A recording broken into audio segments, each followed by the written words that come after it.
اعوذ باللہ من الشیطان الرجیم بسم اللہ الرحمن الرحیم ولوطا اذ قال لقومه اتأتون الفاحشة ما سبقكم بها من احد من العالمین انکم لتأتون الرجال شہوة من دون النساء بل انتم قوم مسرفون وما كان جواب قومه إلا أن قالوا أخرجوهم من قريتكم إنهم أناس يتطهرون فأنجيناه وأهله إلا امرأته كانت من الغابرين وأمطرنا عليهم مطرا فانظر كيف كان عاقبة المجرمين۔ اور ہم نے لوط علیہ السلام کو بھیجا جبکہ انہوں نے اپنی قوم سے فرمایا کہ تم ایسا فحش کام کرتے ہو جس کو تم سے پہلے کسی نے دنیا جہان والوں میں سے نہیں کیا، یعنی تم مردوں کے ساتھ شہوت رانی کرتے ہو عورتوں کو چھوڑ کر، بلکہ تم حد انسانیت ہی سے گزر گئے ہو۔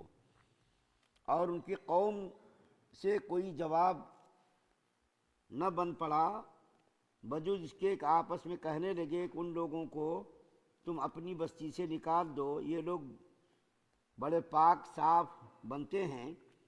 سو ہم نے ان کو یعنی لوط علیہ السلام کو اور اس کے متعلقین کو بچا لیا، پھر اس کی بیوی کے دل کو انہی لوگوں میں عذاب کے اندر مبتلا کر دیا، اور ہم نے ان پر ایک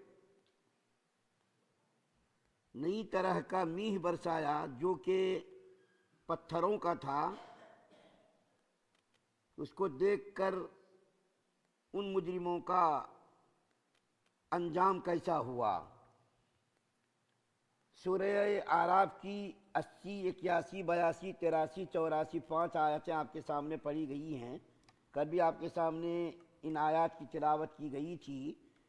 حضرت لوط علیہ السلام کی بدمعاش قوم کا کل میں نے مختصر تذکرہ کیا تھا، اور اس کے اندر جو خرابیاں اور جو برائیاں پائی جاتی تھیں ان میں سے بعض خرابیوں کا تذکرہ کیا تھا۔ آج اس کی قوم کا انجام کیا ہوا اس کا تذکرہ کرتا ہوں۔ حضرت ابراہیم علیہ السلام کے یہ بھتیجے تھے، جیسا کہ میں نے کل ذکر کیا۔ حضرت ابراہیم علیہ السلام نے خدا کے حکم سے ان کو قوم لوط علیہ السلام کی طرف بھیجا تھا، نبوت سے سرفراز کر کے اللہ تعالیٰ نے ان کو نبوت دی۔ حضرت ابراہیم علیہ السلام نے اس قوم کی اصلاح کے لیے حضرت ابراہیم علیہ السلام کو بھیجا۔ بڑی کوششوں اور بڑی محنتوں کے بعد اس کی قوم کے اندر کوئی فرق نہیں آیا، اور اس قوم کے اندر جہاں بہت ساری خرابیاں تھیں وہاں ان میں سے خرابی یہ تھی کہ یہ لوگ عورتوں کو چھوڑ کر کے مردوں کے ساتھ اپنی شہوت پوری کرتے تھے۔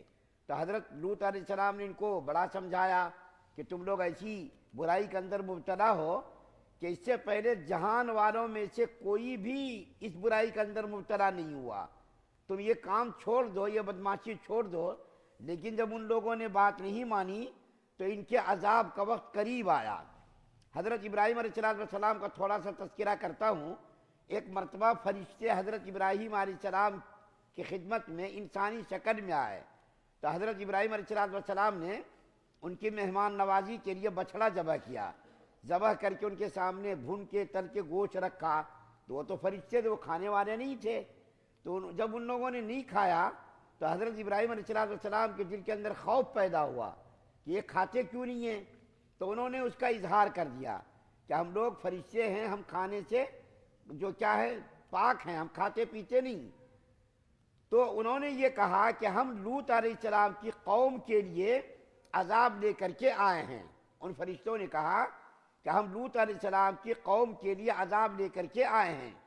تو حضرت ابراہیم علیہ السلام ان سے جھگڑنے لگے کہ تم اس قوم کو کیسا ہلاک کر سکتے ہو جس کے اندر ہمارے بھتیجے اور نبی ہیں، وہ آپ ان کو کیسا ہلاک کر سکتے ہیں؟ تو فرشتوں نے کہا کہ ان کو ہم نکال لیں گے، باقی قوم کو ہلاک کر دیں گے۔ چنانچہ وہ فرشتے انسانی شکل میں نہایت ہی خوبصورت لڑکوں کی شکل میں حضرت لوط علیہ السلام کی خدمت میں حاضر ہوئے۔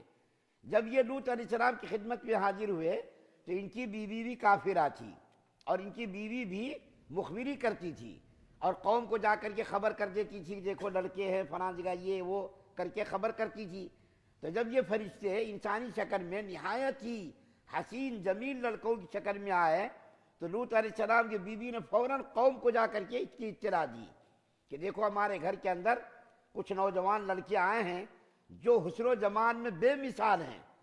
تو لوط علیہ السلام کی قوم کے جو سردار تھے اور جو بڑے لوگ تھے، حضرت لوط علیہ السلام کے گھر کا محاصرہ کر لیا اور یہ تقاضا کرنے لگے کہ ان لڑکوں کو ہمارے حوالے کرو۔ حضرت لوط علیہ السلام نے بہترے ان کو سمجھانے کی کوشش کی کہ وہ ہمارے مہمان ہیں۔ لوط علیہ السلام کو معلوم نہیں تھا کہ یہ فرشتے ہیں اور عذاب لے کر کے آئے ہیں، ان کو معلوم نہیں تھا۔ بڑا ہی ان لوگوں کو سمجھایا، بڑی ہی ان کو جو منت سماجت کی کہ دیکھو یہ ہمارے مہمان ہیں، ان کو ذلیل مت کرو، ان کے سامنے مجھ کو ذلیل مت کرو، میرا خیال کرو، میری فکر کرو، ذرا دیکھو۔ لیکن ان لوگوں نے بات نہیں مانی اور تقاضا کرتے رہے، اصرار کرتے رہے کہ ان لڑکوں کو ہمارے حوالے۔ سلام کی پریشانی کو ان فرشتوں نے محسوس کیا تو اپنے آپ کو ظاہر کر دیا کہ ہم لوگ فرشتے ہیں، ہم لوگ انسان نہیں ہیں اور ہمارے اوپر یہ لوگ قادر نہیں ہوں گے۔ چنانچہ انہوں نے فرشتوں نے حضرت لوط علیہ السلام کو حکم دیا کہ آپ رات کی تاریکی میں یہاں سے نکل جائیے اور نکلنے کے بعد کوئی آدمی پیچھے پلٹ کر نہ دیکھے۔ اگر کسی آدمی نے پلٹ کر دیکھا تو پھر وہ بھی اس عذاب کے اندر مبتلا ہو جائے گا۔ چنانچہ حضرت لوط علیہ السلام اپنے متعلقین کو، اہل و عیال کو لے کر کے چلے۔ دو روایتیں آتی ہیں، ایک تو یہ کہ حضرت لوط علیہ السلام کی بیوی بھی ساتھ میں چلی اور ایک روایت ہے کہ وہ اپنی قوم کے ساتھ رہی۔ تو حضرت لوط علیہ السلام اپنے اہل و عیال کو، جو تھوڑے ہی لوگ تھے ایمان والے، ان کو لے کر کے چلے۔ ان فرشتوں نے جو عذاب لے کر کے آئے تھے، حضرت جبریل علیہ السلام نے نہایت ہی خطرناک قسم کی چیخ ماری اور چیخ مار کر کے اتنی خطرناک چیخ تھی کہ اس چیخ کی آواز کو سن کر کے سب کی سب قوم ہلاک ہو گئی۔ اور دوسرا عذاب ان کے اوپر یہ آیا، پتھر کی بارش کی گئی، جیسا کہ قرآن کے اندر ہے، پتھر کی بارش کی گئی ان کے اوپر، اور پتھروں پر ان بدبخت لوگوں کے نام بھی درج تھے۔ کون سے پتھر سے کس کو مرنا ہے اور کس کو لگنا ہے، ان پتھروں پر ان کے نام بھی کندہ تھے۔